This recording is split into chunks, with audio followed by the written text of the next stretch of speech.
มื้อนี้เฮาสิพาพี่น้องไปเอาตัวต่อกันไปเบิ่งว่ามันจะเป็นแนวใดไปเบิ่งกันเลยมืดนี่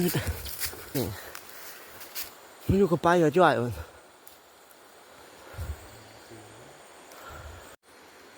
ไข่เท่านั้นนี่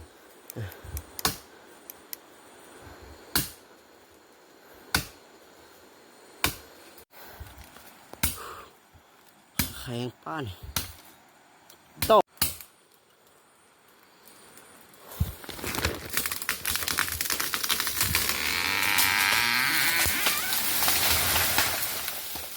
อันทางตัวทุกคนล็อกลงมาแล้วเรียบร้อย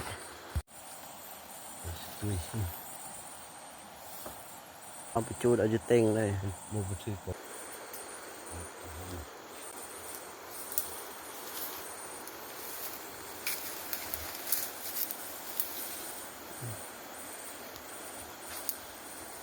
เอาเลยตัดเอาเลย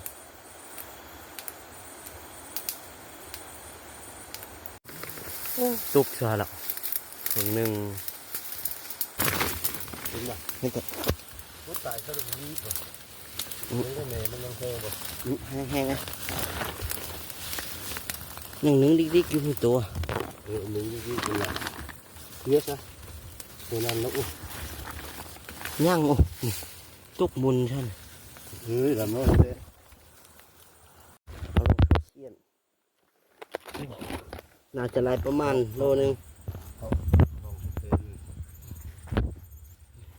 เขาเอาเล่มไล่ประมาณโลนึงเนาะจักเตะ